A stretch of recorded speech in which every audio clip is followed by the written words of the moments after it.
At She Can, we tell women's stories, how women got to where they are today, because it's far easier to be what you can see. And there is so much power in storytelling. It's one of the best tools to affect change. I'm very excited to welcome Natalie Psaila today. Natalie, you're a doctor from Malta, you're a family medicine specialist, and you're an abortion rights activist. You're the co-founder of the Malta-based NGO Doctors for Choice. You published a book for tweens on reproductive health called My Body's Fantastic Journey. And you really have been advocating for loosening Malta's strict abortion laws and have better access to contraception. You also launched a hotline in 2023 for women who want to induce an abortion and give them their options and be of support. And you were also included in 2023's BBC 100 Most Inspiring Women, which is really amazing. Congratulations for that. Tell us a little bit about yourself and how you got to this place. Well, I myself am a mother of two girls, and I feel like they inspire me a lot. So it's my job as a parent to leave this world in a better place. I mean, they're still very young; they're both under 10, but you know, um, it's the Doctors for Choice started when 50 doctors got together and we decided that we want to do something about the situation in Malta where there's a complete blanket ban on abortion.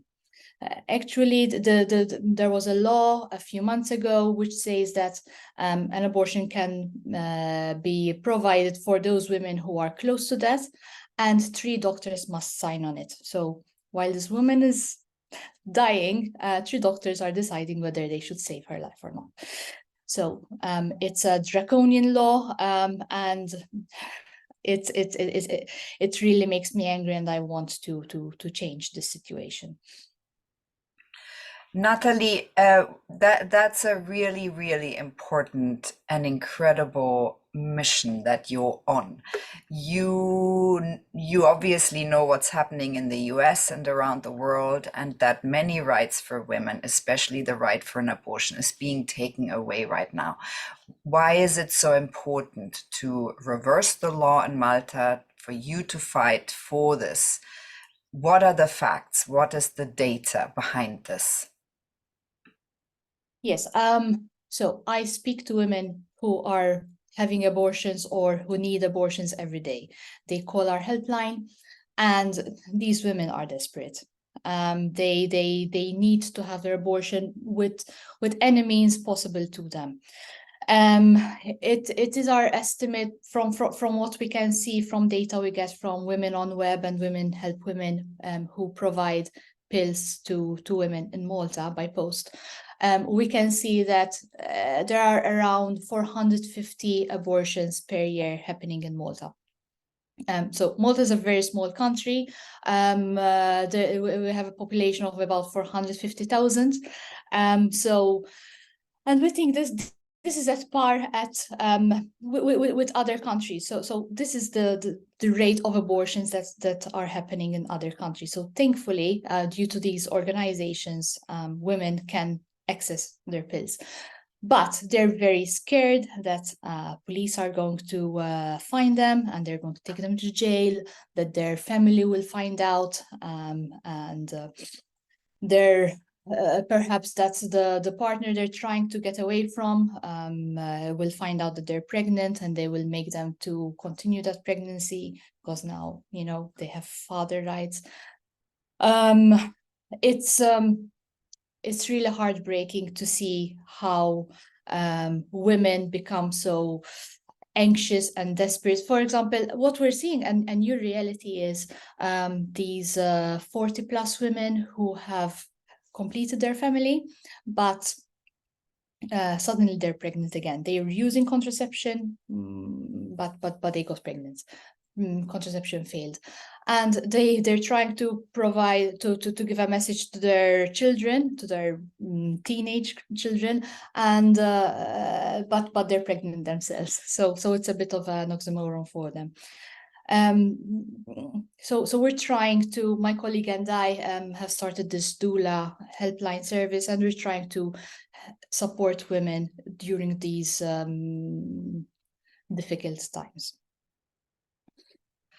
Natalie, what would you say is your main motivator with all this advocacy work that you're doing? Well, my main motivator is women's stories. It makes me angry and really wanting to do something about the situation. So it's the empathy towards them, and I believe that if we keep trying, if we keep pushing, one day we will get there. Natalie, so what qualities do you think, that make you good at what you do? You're obviously outraged about the situation. You're a doctor, so you are trained and you have the background needed for this kind of work. What qualities do you think you have? When did you have this idea that I want to change something here, and this is what I have to make a difference? Which quality? So an important quality which I have, which other doctors don't have, is that I'm self-employed. So I don't have any employer asking me to, keep my voice down. I feel like I'm free to act in whichever way I want. So, for example, some of my colleagues in Doctors for Choice are there, they work in the background, but they don't speak up, because when they have tried to do that in the past, they found difficulties with career progression, aggressiveness from their other colleagues.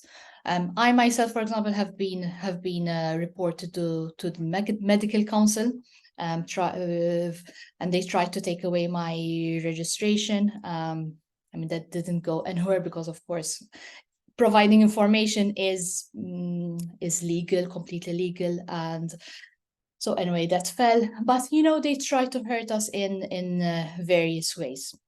I also try to make it a point to listen to what the patient is saying, to what my patients are saying. And if I see that they need something, I feel obliged. I mean, as a family doctor, I feel like I am the advocate for the patient, and I will try to go to places where they can't, and help them go to that point. Yeah, Natalie, you mentioned you get a lot of adversity. You've had death threats and numerous other threats. How do you find the courage to keep going, and how does it make you feel? Yes, I've had threats even against my children. Someone said, burn her children alive. I'm like, no, please don't. But my husband is a strong source of comfort and support in my life. My mother too. So I feel there's a lot of support around me. And even if things go wrong, I believe that in the end, I'll be okay. Yeah. I also want to say that I receive a lot of support from my colleagues as well. So we try and help each other out. If someone needs to talk, or we try to support each other in that way too. Yeah, it's wonderful to hear that you have such a strong support system. Natalie, so what would you say are you most proud of to date? It's going to sound really simple, but I'm really proud that abortion is being talked about in Malta, because up to a few years ago, it was a taboo subject and you wouldn't even dare say the word. But now we're hearing politicians talking about it, and some of the younger, perhaps women politicians, are also starting to say we should consider doing something about this. Is that whatever that something is, we don't know, but at least it's being talked about. And we feel that this started when Doctors for Choice was launched in 2019. I think we really helped push the envelope a bit. Yeah, you pushed the needle. Natalie, I'm wondering, what are your top tips to women who feel that their bodily autonomy is of real importance to them? It's a basic human right. It should be a basic human right. What top tips would you have for other women to really join that fight? Yes.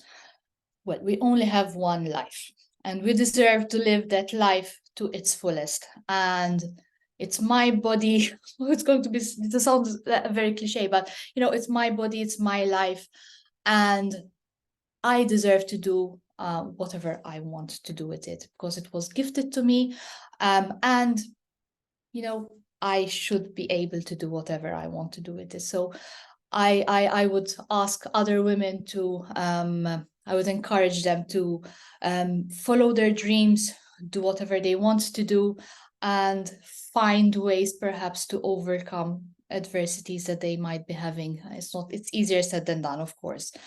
But I believe that help will always be there if one looks for it. Natalie, so what are your plans and your goals for the next couple of years?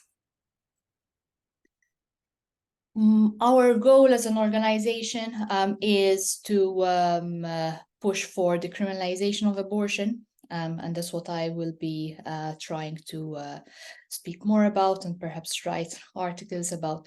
I've been also speaking to my colleagues, perhaps starting a contraception helpline, because we feel that there's a lack of education about it in the general population. Because it's a chain. If you don't have good sex education, then you wouldn't have access to good access to contraception, and then that would lead to the inevitable and unwanted pregnancy. So work on those chains. Yeah. Yeah, I think it's also really important to mention, Natalie, that of course there are unwanted pregnancies in many different ways, right? And quite a few of those are really out of the hands of a woman. And so I always think this conversation has to be had with men. They are co-creators. And so that there is a majority of men putting these laws into place to forbid women to take decisions on their bodies. That's a really, really difficult and challenging conversation that needs more people like you to draw attention and change it. Yes, and it's also a pity when you see women who don't have the ability to who follow the patriarchy. Although of course you understand, because we've all grown in this patriarchal society. On the other hand, it gives me pleasure to see people like my husband and my male colleagues in the organization who are really trying hard to change the reality we're living in. As for those men who are opposing this, I ask them, you have your rights. Don't you think that other people deserve their rights too? Whether they're men, women, whichever gender they are, whichever race or culture. I mean, we all deserve our rights, and we should all work towards that goal. Yeah, thank you so much for summing that up so nicely. Natalie, my last question would be, who are your role models? Who are the people who inspire and motivate you or mentor you to keep going on this journey?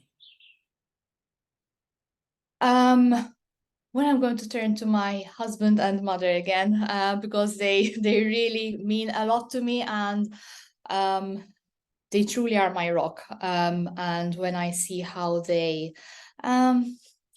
they try to overcome any obstacles they find, and sometimes they turn to other people to help them including myself. But that I see strength in asking for help and for asking for support. So yes, I'm really grateful for them. How lovely is that? Thank you so much, Natalie, for telling us your story today and for your high level of service and important mission. Thank you for having me here, and thank you for this invitation.